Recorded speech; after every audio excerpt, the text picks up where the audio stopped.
Assalamualaikum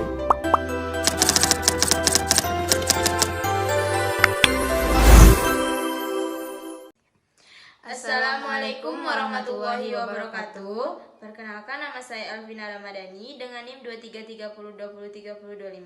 Perkenalkan, nama saya Asy Oktaviani dengan NIM 2330203024. Kami akan membahas mengenai Konstitusi Saudi Arabia.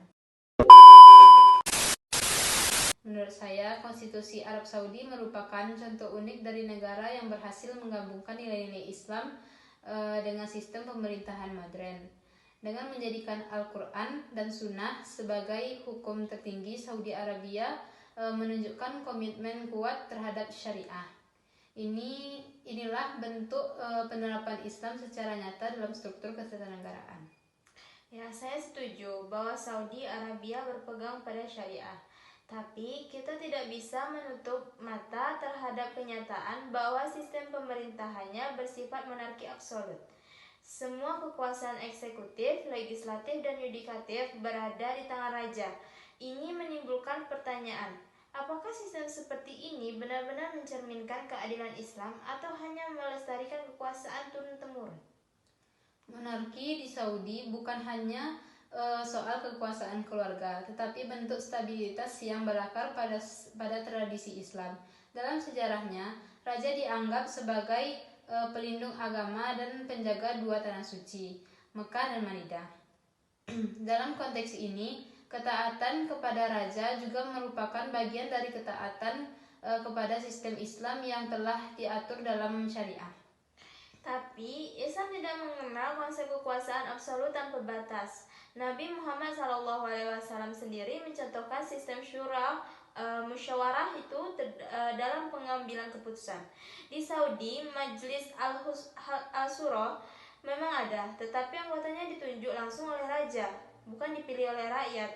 Ini menunjukkan bahwa prinsip syura hanya dijadikan simbol, bukan praktek nyata.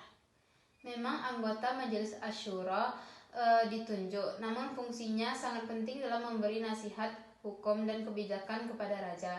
Dalam sistem Saudi, ulama memiliki peran besar melalui Dewan Ulama Senior. Mereka menafsirkan hukum Islam dan memastikan kebijakan kerajaan tidak menyimpang dari syariah. Jadi, ada kontrol moral terhadap kekuasaan tersebut.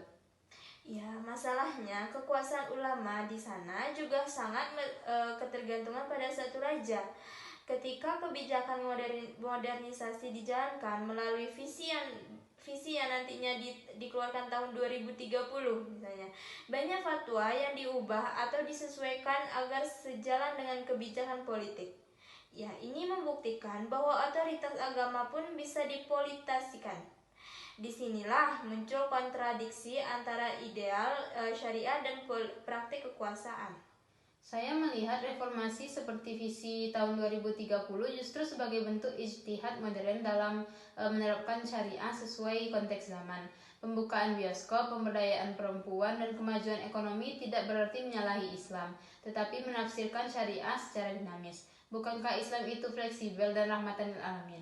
Iya, benar, Islam itu fleksibel.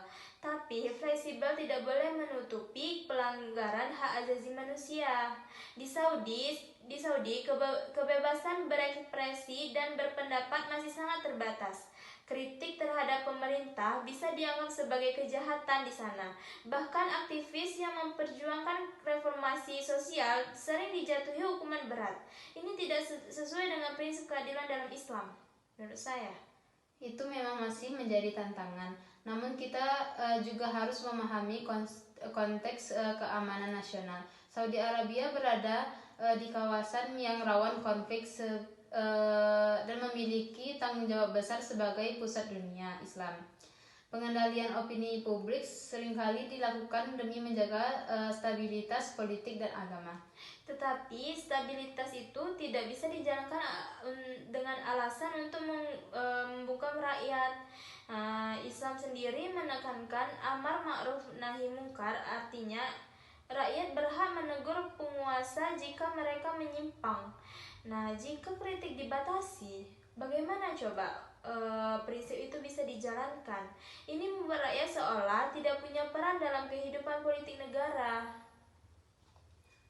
Saya akui sistem politiknya belum demokratis dalam arti barat, tetapi demokrasi bukan ukuran mutlak bagi keadilan. Dalam kerangka Islam, keadilan dapat ditegakkan melalui ketaatan pada hukum Allah. Konstitusi Saudi Arabia memastikan semua hukum bersumber dari Al-Quran dan Sunnah. Jadi keadilan bersifat ilahiyah, bukan sekedar manusiawi.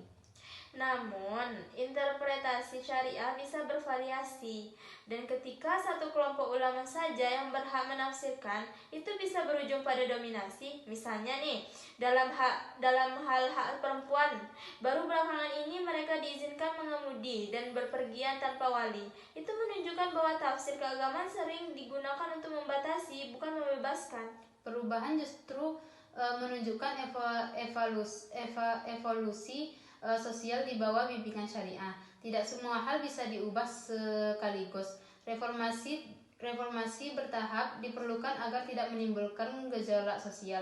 Dengan cara ini, Saudi tetap mempertahankan identitas Islamnya sambil membuka diri terhadap modernitas. Tapi, bagaimana dengan hak minoritas agama dan pekerjaan migran?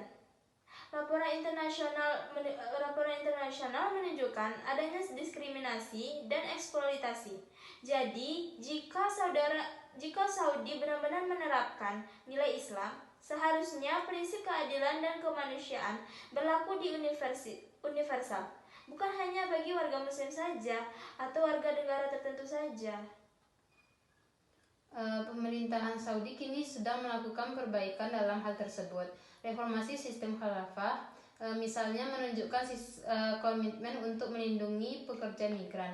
Memang belum sempurna, tapi langkah itu mencerminkan niat baik untuk menyesuaikan hukum nasional dengan tuntutan kemanusiaan global tanpa keluar dari prinsip syariah tersebut.